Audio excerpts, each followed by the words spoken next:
Hello, everyone. Thank you so much for being part of our Business Success webinar today. Today is June the 8th, and today we have Mara V. Wells presenting for us today. Thank you so much, Mara, for being a part of this presentation.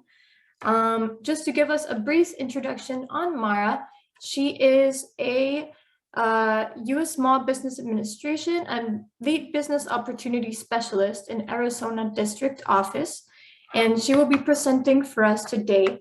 So thank you so much, Mara, and please take it away.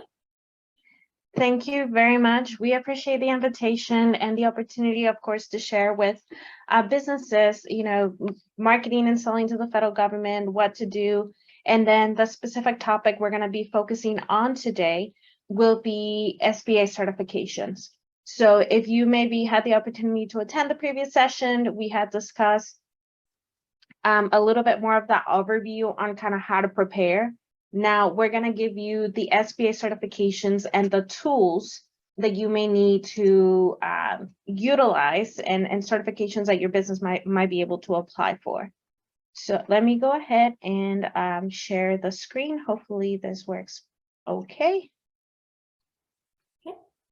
Okay, please let me know if you can see that. Yes, we can. Perfect. Okay, so marketing and selling to the federal government. So a couple of things we're going to kind of walk through first is identify whether or not you are a small business. So a couple of things to determine whether or not you're a small business is by identifying your size standard. So making sure that there is a set of industry codes that the federal government utilizes to identify the type of business your particular company does. So based on that NAICS code, we call it a NAICS code for short, is the North American Industry Classification System code. And what it does, again, is identify your industry, but also there is a size standard attached to it. So we talk about kind of size restrictions that could be based either on number of employees or based on annual receipts. And that would be an average of 5 years. So when we look at that, if you are under those size standards, then you're considered to be a small business for that industry. For the certifications I'm going to talk to you about today, the couple of things you also have to kind of consider is your business type. So it has to be have a legal form. It has to operate within the United States. It has to be for profit. So if you kind of do those check marks and you kind of fit in that criteria, then you might be able to kind of take on the next step. Here's just kind of one other slide to get familiar a little bit more with what we call for short, like NAICS codes. And so establishes your kind of purpose for your business, so where the majority of your revenues come from. It determines the size standard for federal contracts and federal solicitations. And then you're able to identify the NAICS code based on the industry by visiting that census site. So in talking about the different categories, a small business, if you're kind of bidding a solicitation, and if you maybe had the ability to partake on the presentation we did prior to this one, you will know that the way the federal government buys is by posting a solicitation out to inquire for small businesses to bid on solicitations. So businesses that are interested that may have the capability to perform on a contract, they bid on these contracting opportunities. Now there is total competition, total full and open competition. So that means every business, regardless of size, so that would be a large business, small business, everybody has the opportunity to bid. Then the next one would be a small business, and we call them set aside. So then a small business set aside, which means all small businesses can bid. Then we kind of go farther into each of these categories. So there would potentially be a women-owned set aside, an 8A set aside, HUBZone serve the disabled veteran on. So that means that pool of competition reduces, And so it decreases the amount of other companies that could potentially bid. So by reducing that competition, your company may have a higher opportunity, a higher chance of winning a contract. So that would be why it will be for you important to consider if your business may qualify for some of these opportunities, to then go ahead and apply for these certifications.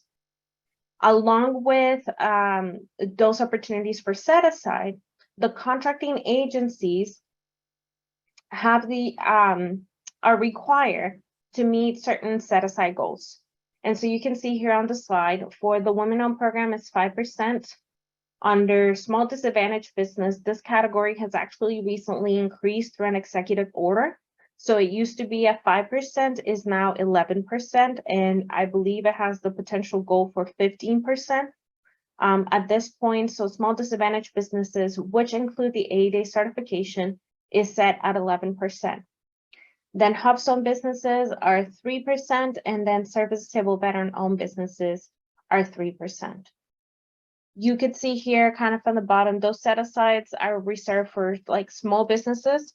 And then you have that purchase threshold, that small purchase threshold, which is set between like $10,000 and $250,000.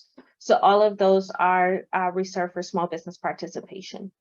So a lot of opportunity here. And again, if you do end up providing your response to a solicitation that is set aside, that means only the businesses under that category. So if it's a women-owned small business set aside, only women-owned small businesses can put a bid, and then only those companies that are capable of performing that work can put a bid. So that means that pool of competition, it's fairly smaller than if you were competing with all other small businesses.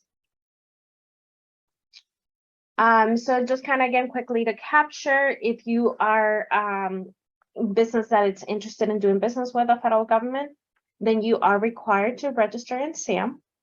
You must obtain what we call a CAGE code, commercial and government entity code, that identifies your company or your business location, and then create the dynamic small business profile page, which is also part of your kind of SAM registration. The reason why the SAM registration is required is because that's how the government identifies your company. That's how they tag the contract to that particular company, and that's how you're going to get paid. In the past, there were a lot of different systems that a company would have to sign up to accomplish all of those different tasks. It's been now a few years that SAM has been the system for award management. So a company that registers through there, that's how a contracting officer is able to then link a contract specific to a company so that all of those requirements are accomplished, and that's how the company can get paid. So very important if you are considering business with federal government to register in SAM. We have some resources. So of course, in selling to the federal government, you want to make sure that the government buys what you sell. So a few kind of tools for you to identify historical contracting data, maybe identify competitors, identify current opportunities. These are some of the websites you would want to refer to. And we will be providing, or we already provided a copy of our slides, so we'll make sure we have these available for you so that you can refer back to them, and these hyperlinks will be accessible for you to access these sites. So now kind of moving on a little bit into those certifications I kind of mentioned about earlier. So what is required and how can you participate or get your business certified under one of these programs? So we're first going to talk about the WOSB and the EdWOSB program.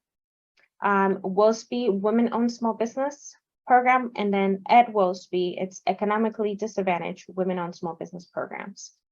So with all of these programs, of course, there's the opportunity to build capacity and grow, either through a prime contract, subcontracting opportunities, and through the set-asides, you'll be able to have access to those contracts that are out there for your company to bid on.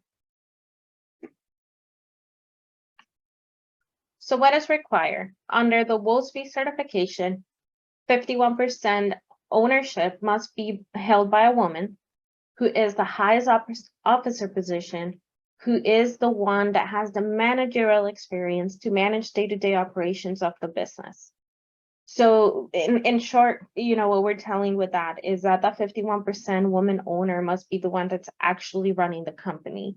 The reason for that, of course, it's a program that certifies the company as being owned by a woman. So we want to make sure that it's not only the ownership itself, and that, there's somebody else really kind of running the business on the other side, is that it's that individual, the one who's also managing the company, to ensure, that they're using the program properly and they're obtaining the benefits.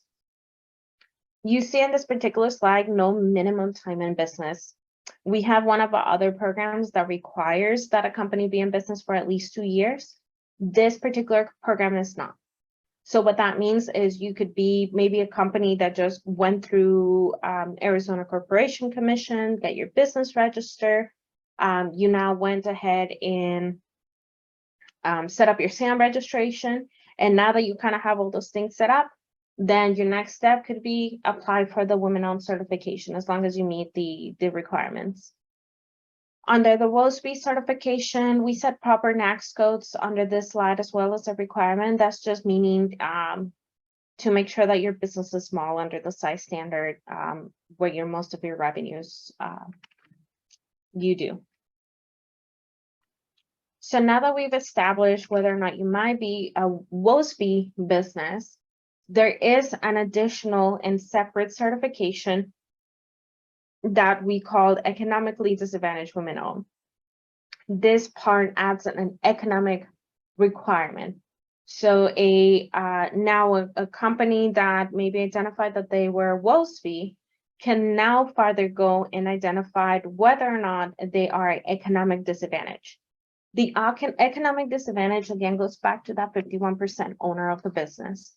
So those that 51% owner of the business, their personal financials must show that they have a net worth of less than $750,000. Their 3-year average income is less than $350,000, and the fair market value of all assets are $6 million or less. Again, we're talking about personal, so all of those personal financials for that 51% owner. So only in that majority owner is where we really look at this information. If you're trying to look and assess your personal net worth, then one of the things to consider there is that we exclude the net worth of your equity in your primary residence, any funds that you've reinvested in your IRA, and the equity in your business, the primary business that you're involved in.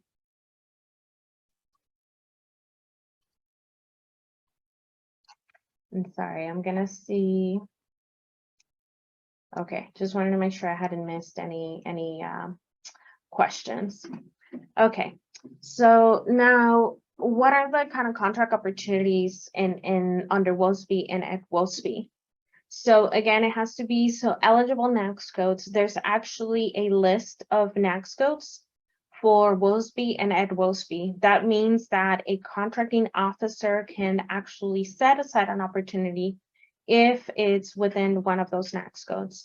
That list has most recently expanded, so there's more NAICS codes that were included in which a contracting officer could set aside that particular requirement for WOSB at WOSB programs. Most of these NAICS codes are industries in which women ownership has been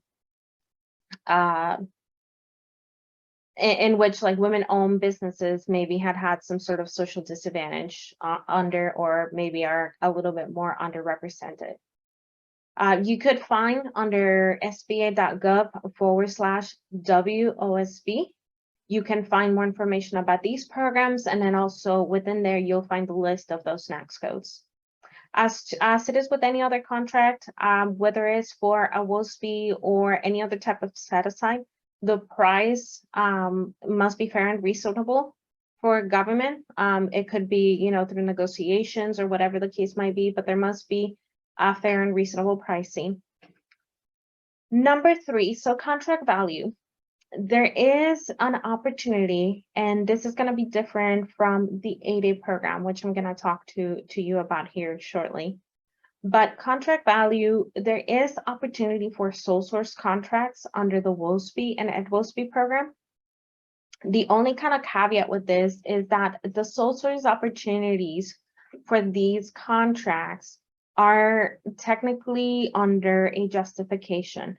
So what the contracting officer would have to do in order to do a sole source to a WOSB or EdWOSB company is to justify that that business is the only business in that category that can perform the type of work that they're looking for.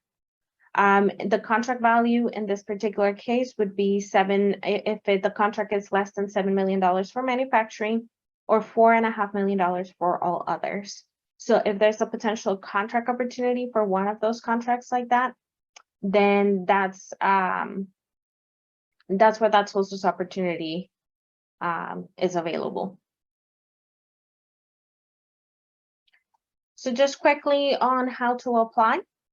So there's kind of two ways in which you can apply. One would be to going through the beta.certify.sba.gov website.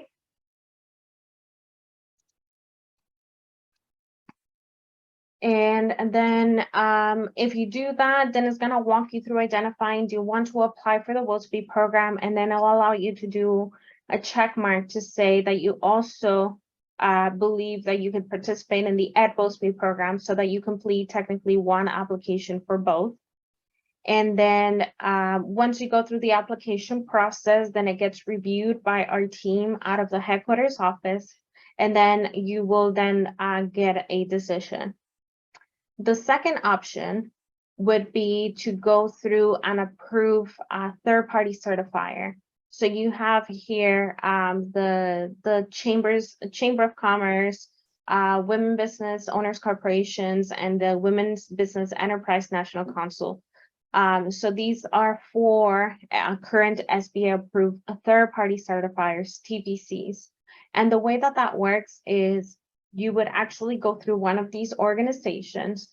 Now, under step one, you're doing all the application and the documentation yourself. So that's going to be on your own. And then what ends up happening is then you just go through all that yourself. Then under number two, through a third-party certifier, you go through them. If I'm not, maybe mistaken, all of these have some sort of organizational dues. You might be required to join their organization. So you become part of that organization. They assist you in the process of working through a certification. They issue you their own certification to say, you meet the requirements of their program in the EdWOSB program. And then what you do is you still have to make sure once you obtain that certificate from them to go through Beta Certify and upload that certificate. So you're still going to go through kind of like a secondary application process. But what it does is you go through the process, you indicate that you have a third-party certificate, you provide that certificate, and then technically you do your application. You're still going to have to wait to receive an official response from the SBA office and headquarters that will determine, whether or not you're certified. But at this point, you kind of already went through the process through the third-party certifier. So now it'll just be a matter of uploading and waiting for a response. So here's just an additional slide on what Beta Certify looks like.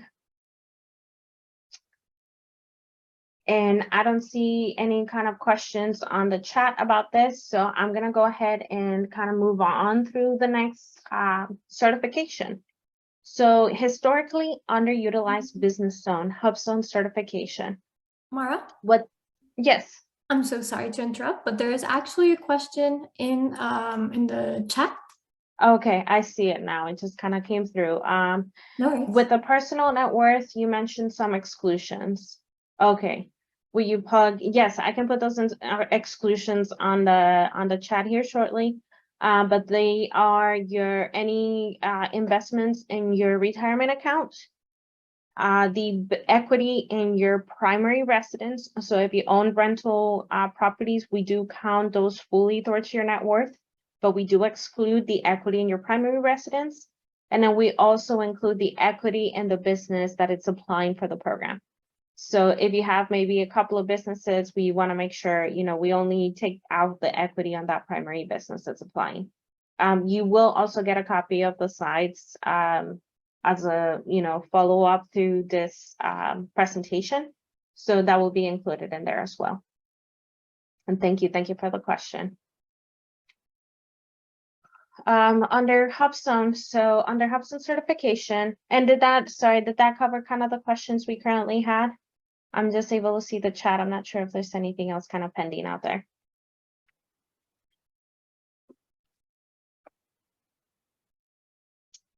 Okay, so HUBZone program. This is one of the other programs that does not require a minimum time in business either, and it's historically underutilized. So in looking at the requirements, this particular requirement is based on location.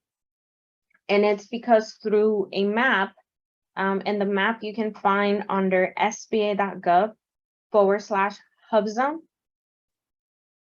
If you type that in, there's going to be a place to click for the HUBZone map. And on there, you'll be able to identify the locations that are considered HUBZone. And those are specifically that zones that are underutilized, that don't have a lot of economic development. And the purpose of it would be to kind of bring those businesses to increase that economic development.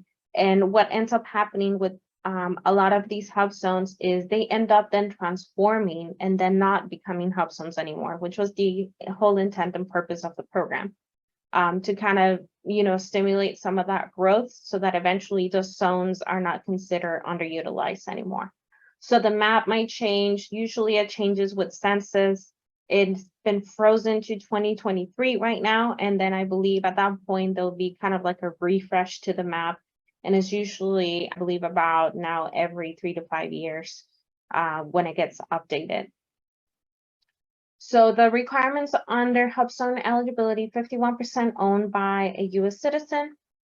The business itself, so your primary business location, your principal office must be located in a HUBZone. So when you type in the address of your business, you'll be able to identify whether or not your business is in a HUBZone. If you have multiple locations, the requirement is that you look at all of your locations and determine which is the location where most of your employees report to. So where you have more of that employee reporting, that's what's going to be your principal office.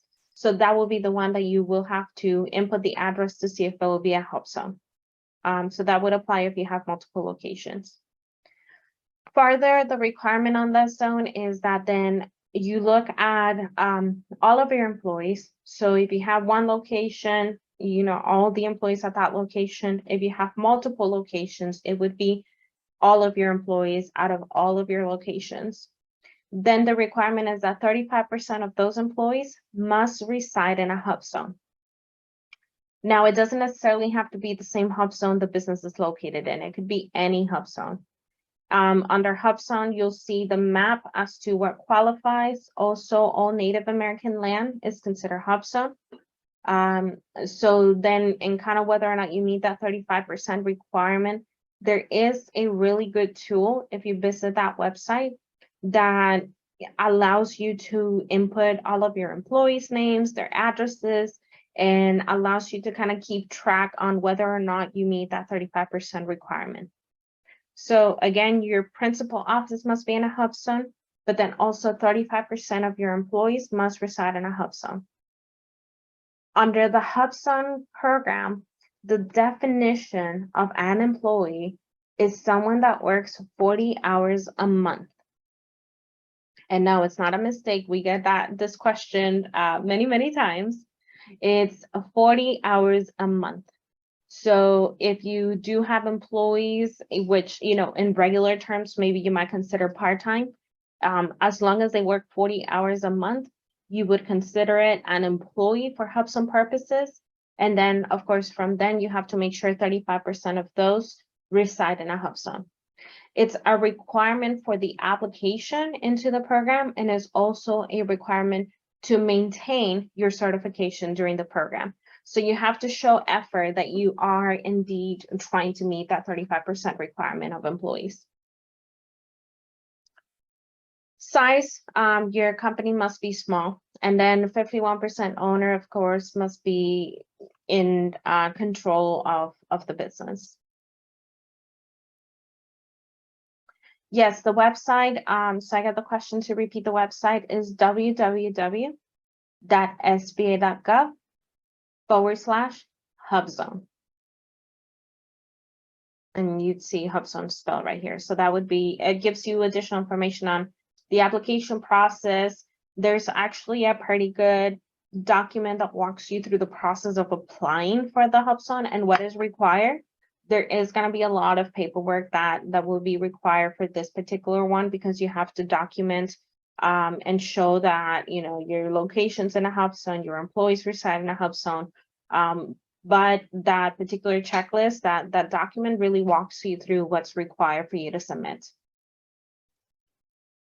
And then, of course, in addition with, there's something they call the eligibility tool. You'll find that on there as well. Then that eligibility tool is an Excel spreadsheet that just kind of helps you keep track on the requirements and how good you're doing and meeting them.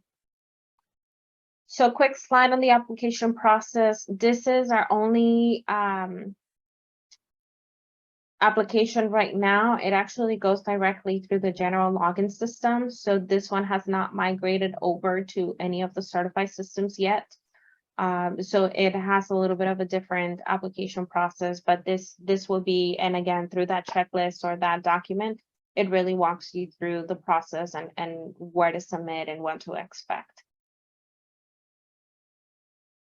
This again, just to kind of show a little bit of the requirements that are needed. For additional kind of assistance with this, here's a website. There's a direct link to the HUBZone maps.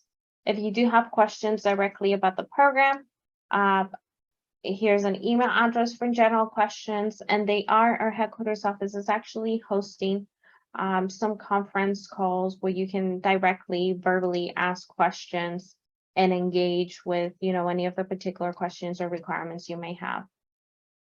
And again, you're going to receive a copy of the slides as well. Local assistance. So we work with like resource partners that provide free assistance, and it's free because it's already paid through federal tax dollars.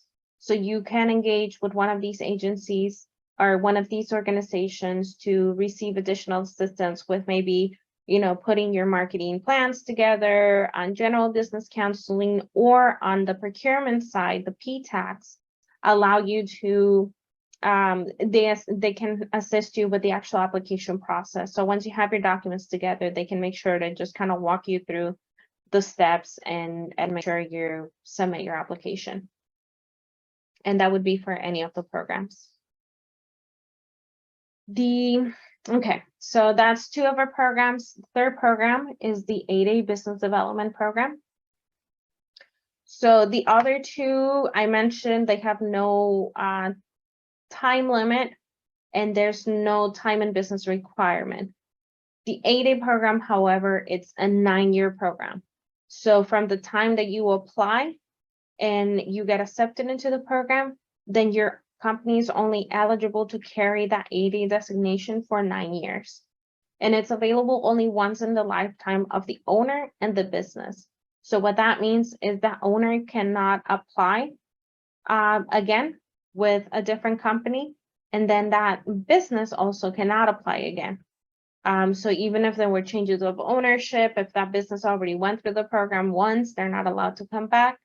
And then if you, as the individual owner of one company that applied for the program, and then maybe later on you decided and maybe took on a different company, then you're not allowed to apply again or participate again through the program. This one does have a 2-year minimum in business requirement. There is a waiver, but it does have that initial 2-year in business. One thing to kind of consider with this, we do have companies that ask for the waiver and kind of go through that waiver process. And, you know, it kind of varies whether or not they've been able to be successful in the program or not. But one thing we do want to encourage you is to make sure that you're kind of just more federal contract ready when you do apply for 8A. You may have other opportunities through WOSB, HUBZone, Serve the Civil Veteran Owned. Those programs you are eligible to participate in as long as you meet the qualification criteria. So it could be, you know, a longer period of time. Once you do apply for the 8A and become and are accepted into the 8A program, then that only runs for 9 years. So we have seen success in companies that maybe already had some sort of subcontracting ability. They've performed on some other federal work, whether as a prime or sub. So they have a little bit more of know-how on how the federal government works and how to actually go through a federal contract. We've seen those businesses to be more successful in the 8A program. And one of the reasons is because of those 9 years, a company that might not be necessarily kind of ready to do and take those steps, it might take them 2 to 3 years to kind of catch on and start getting those first 8A contracts. So you can see from there, you know, 2 to 3 years of a 9-year program, it might just kind of take away from your experience, but not to say or discourage you. It's just going to depend on your business and maybe what you find out through your market research as to whether or not for any of those programs, your business might be eligible to participate in and whether or not you might have success. So kind of on the eligibility requirements for the 8A program, this is a program we call a business development program. So if you do get accepted, if you are an Arizona-based business, you are going to get assigned to a district office to work with one of our business opportunity specialists. There's 3 of us here in the Arizona office. So you would get to work with one of us through that 9-year program. So onto the requirements, there must be, again, a 51% owner. That 51% owner must meet the disadvantage criteria. And that is a social and economic disadvantage criteria. And I'm going to go into what those are. It must be a U.S. citizen. The company must be small. That small business owner should also be the one that is in full ownership and control of the business. They're the ones that are running the business, and there must be full-time devotion. Because it's a 9-year program, we want to make sure that you're focusing your efforts in that particular business and, you know, allow it to kind of grow in that federal market space. So 51% ownership must be by a U.S. citizen who must also demonstrate that they're socially and economic disadvantaged. So the social disadvantage criteria is either 1, you're part of a designated group, and they're listed here on the slide, or 2, you're not part of a designated group, but you have the opportunity to, through a narrative and preponderance of evidence, show that because of another kind of social disadvantage, your business has been negatively impacted. So examples you can see through the slide there being, you know, race, ethnicity, gender, physical handicap, some long-term environmental issues. What that's going to do is if you're not part of a designated group, then you do have the ability to write a narrative that shows that you've been under a social disadvantage, and you have to show that social disadvantage, how the social disadvantage has negatively impacted your business. One question we get a lot, so being a woman-owned business does not automatically qualify you under social disadvantage. You do have to write the narrative. And some of the businesses that we have seen kind of come through our program in that category have usually been woman-owned businesses in industries that are more male-nominated because they were not looked at, you know, the same as their male counterparts. They have shown that, you know, they definitely had felt that kind of social disadvantage, and their business had been impacted because they weren't given opportunities or were provided the opportunity to bid and do the work because of their gender identity. So that's just something to consider. And if you do kind of work through that narrative, that's an option there on the social disadvantage. The second requirement for the owner then is also to show economic disadvantage. This economic disadvantage numbers are the same as you saw on the economic disadvantage women-owned program. So these numbers and values are the same. The thresholds are the same. So again, personal net worth, average income, fair market values. And then again, these are the things that get excluded from that personal net worth. If at any point under both programs, if at any point you exceed these thresholds on your own personal financials, then what happens is you no longer qualify for the program. So you would no longer be considered 8A. And then if you had the HUBZone designation, you would no longer be considered economically disadvantaged. I did mention 2-year in business requirement. Here's some additional information on that waiver. It's technically a narrative, a written statement that identifies that you have the ability to kind of meet these requirements for that 2-year rule waiver. Under the previous program, I mentioned opportunities for sole source. The 8A program works differently when it comes to a sole source contract. An 8A sole source contract can be a direct award regardless of competition. So when we look at this opportunity, regardless of competition, what that means is they could be 5-10 other companies that do the same work, say, IT services, and they all provide the IT services work that are also 8A certified.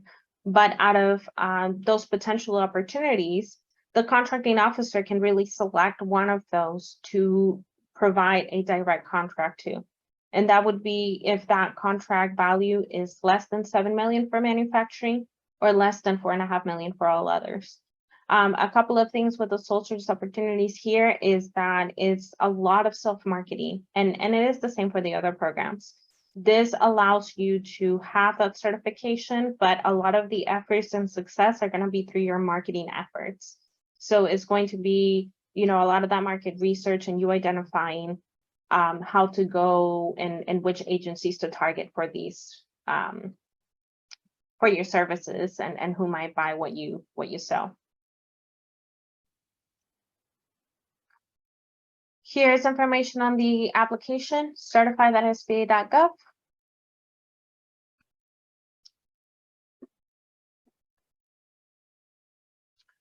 And last of the certifications, the service-disabled veteran-owned small business certification.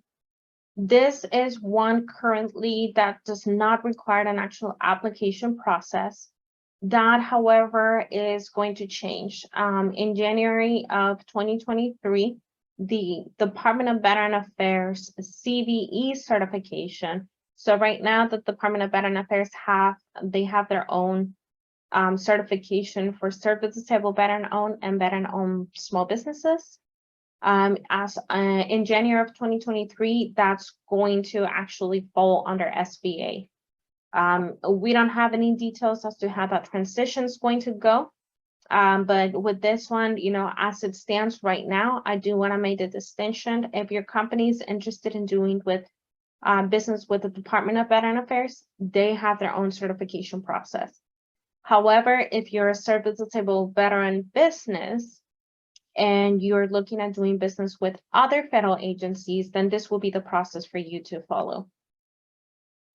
The requirements are 51% ownership by a service-disabled veteran who is the highest officer position that has the managerial experience to manage the day-to-day operations of their business. The next code, company must be small. And in this particular case, really the only requirement, since there's not an actual application process, the only requirement for you will be to register in sam.gov and check the box that identifies your business as a service-disabled veteran-owned small business. And then at the time of a potential award, the contracting officer will ask for you to verify your status as an SDVOSB company. And the way to do that would be by providing a copy of your DD-214 as to discharge from the government, and then your letter from the VA as to your disability. So those are going to be your two forms or documents for you to provide and have, readily available to provide, just to identify your company as such. If you are interested in the VA's certification, here's the website down at the bottom of the slide. They have the information there on their actual application process. And again, that's only for the VA. And as we're kind of approaching here the end of our presentation, this particular programs that I'm going to talk to you about, so the other four were the certifications. One thing to note with the certifications for your business would be, if you may qualify for multiple of those certifications, we encourage you to apply. When I initially talked about those percentages, the 5%, 11%, 3%, those percentages, the way that a contracting officer, when they award a contract, they can actually take credit for multiple small business certifications. So if your company is HUBZone and women owned, when the contracting officer awards a contract, they can actually take credit for both of those. So it's advantageous on the side of the government, and then it's advantageous to your particular company, because now you have more certifications they can utilize. So we do encourage you to apply for all of those. Here, I'm just going to talk briefly about these two programs, just so that you have the knowledge that these programs exist. We could spend another hour and a half talking about the requirements, but this is just kind of like a quick overview. Mentor Protege program is a business development program. It allows for a company who might be medium or large in size to provide mentorship to a small business. So in your particular case, if you were interested in this, we do indicate a pre-identified mentor. So what that means is someone that you've maybe done business with. We do encourage you to think about businesses that you've already done some sort of work with, and that that you kind of get along, because you have the potential opportunity of 3 years with an additional 3-year extension for you to participate in this program with another business. So a 6-year long-standing relationship with another business. So if you're able to really get along with them and things really work out, that's 6 years of resources that will be available to you through this business development program. It's an actual agreement that both companies will kind of abide by, and a lot of it will be required training from the mentor to the small business. There are specific requirements. If a business is interested, they can apply through certified.sba.gov. The second program or opportunity is the joint venture. A joint venture is technically company A, company B, form a third entity. So now you have company C. That company would be the one that actually bids for federal government work. The way that joint ventures work is on a way that we call it unpopulated. So that means company A, company B form that entity, and there's no actual employees assigned to that company C. The advantages of this is now you have performance history that is attached to both companies. Management, all of that, it's kind of combined efforts. So when you're thinking about your small business bidding on a larger contract, and then maybe a company C that's a joint venture bidding on a contract, company C has maybe a wider range of capabilities now because it's formed of two businesses. The only thing when we talk about this again is make sure that you know that your relationship is going to work, maybe through the fact that you've done some subcontracting, you've engaged in business with them before.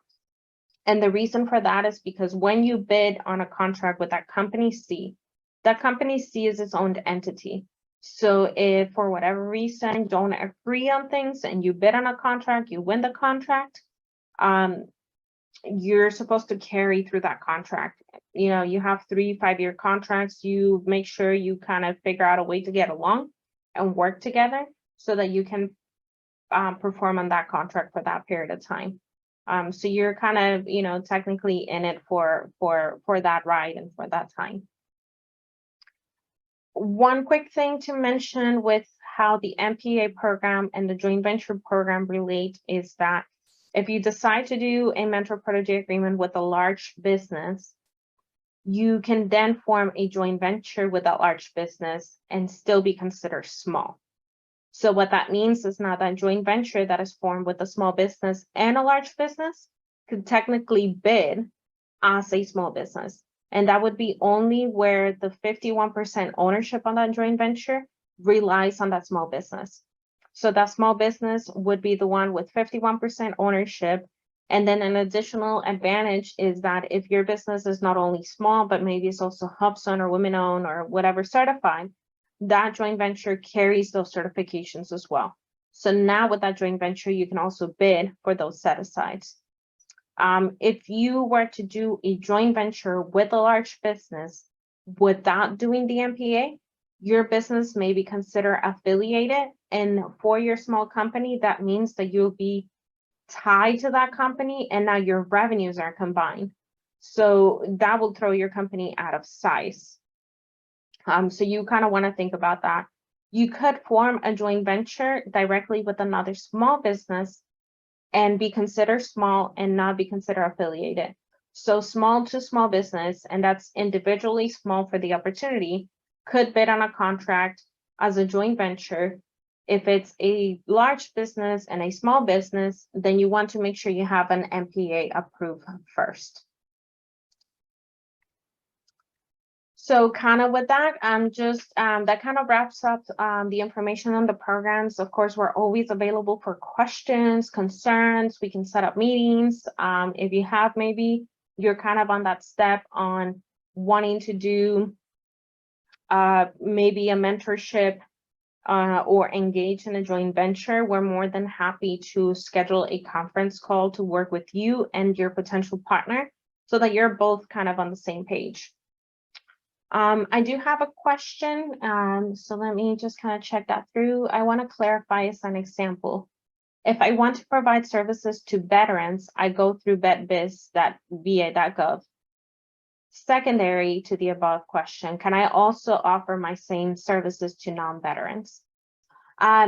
So kind of with a question, it's not whether or not to provide services to veterans, it's going to be the agency itself, right? So the Department of Veteran Affairs, it's the federal agency. They do all kinds of things. They might require construction, they might require, you know, medical equipment. Of course, they support the VA hospitals and all of that, but they also have other requirements that might not necessarily be in direct support to a veteran. The reason with that, then you can provide your services to the federal government in general with these certifications. The only thing right now is that the VA has their own certification and they're actually required to go through a process where they take preference to serve as disabled veteran-owned and veteran-owned small businesses first. So if you do want to do business with the Department of Veteran Affairs, a lot of their solicitations are going to say you must be CVE certified because they have to go through that line first. So they have to make sure they offer these solicitations to SDVOS business, VOSB businesses that are certified. And then if they're not able to find a company that is certified to provide those services, then they kind of go down the line. And it might be first through GSA schedule, or then they go through a small business set aside, maybe HUBZone 8A, some of the other programs. The kind of separate thing to that is if you go through any other federal agency that is not the VA, then you're not required to have that CVE certification. The solicitations are just going to be posted to SDVOSB companies for a set aside, and so you can technically put in your bid. So I'm hoping that kind of answers the question. It's just the way that the certification works and the fact that right now through kind of like a legal proceeding that happened, I forget the name of it right now, but the VA was then required to solicit to SDVOSB and VOSB businesses first. So if you're not a veteran business and certified with the VA, you're kind of maybe second, third tier for consideration for a potential contract opportunity. SDVOSB is Service Disabled Veteran Owned Small Business. VOSB, Veteran Owned Small Business. And the question also was, do I have to be a member to obtain assistance from your organization? No, so we are a federal agency. We are the U.S. Small Business Administration. We already get paid through federal tax dollars. So all of our services are free of charge, no additional charge since it's already through tax dollars. Our services include not only contracting, we do also provide assistance when it comes to SBA guaranteed loans, so lending. And then we also provide counseling through our resource partners, which it's my kind of next few slides here. I'm just going to go quickly through our resource partners. They also obtain federal funding and provide at no charge additional counseling and assistance. So we have SCORE and SBDCs, which are for kind of general business. If you have need assistance with your like marketing business plan, just kind of general business assistance, these are some of our resource partners. These are organizations SBA works directly with. These are actually receive some funding actually directly from SBA through an SBA grant. Other resource partners, so particularly for women-owned small businesses, we have the Women Business Centers in Tucson, and then like the one in the Phoenix area. Particular assistance for veteran business-owned companies, veteran-owned companies, so through the VBOX. And then for kind of general procurement and technical assistance, so these are your applications for the different certifications, and then also maybe you need assistance with how to write a proposal. You need assistance in writing another kind of, you know, procurement, not only federal. So what I covered today was only for federal contract opportunities. So all of your federal agencies, Department of Energy, Department of Agriculture, Bureau of Land Management, Bureau of Indian Affairs. So all of those federal organizations, this is what the certifications are for. But the PTAC also, in addition to that, offer assistance with local and state procurement as well. So please feel free, if you have, you know, a little bit of time and a few minutes, to give us your feedback. And kind of last but not least on this presentation, our contact information. So my name is Mara Wells. I am the lead business opportunity specialist. My boss is Shavani Dubey, who is the deputy of the Arizona district office. And then we also have two business opportunity specialists, Jordan Ripley, and then Yvette Estrada. If you do have additional information, we do encourage you to sign up for our news. You'll actually get additional information on local programs we have. We offer a full selling to the federal government presentation the first Wednesday of every month. So I will make sure to include and send forward a copy of a flyer that includes a loan clinic session we do every first Wednesday, and also the selling to the federal government session. Our selling to the federal government session, we do have a portion where we bring in a guest speaker, and that's usually a contracting officer from a local agency. For the month of July now, I can't believe we're in July already.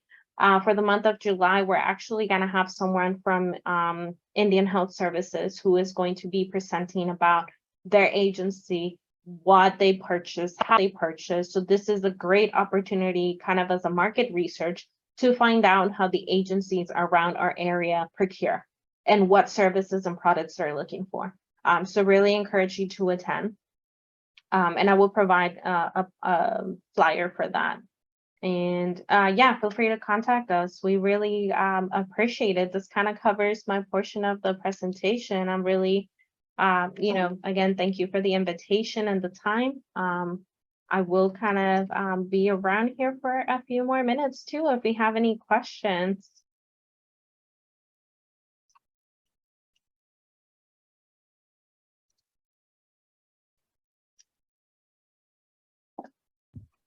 Okay.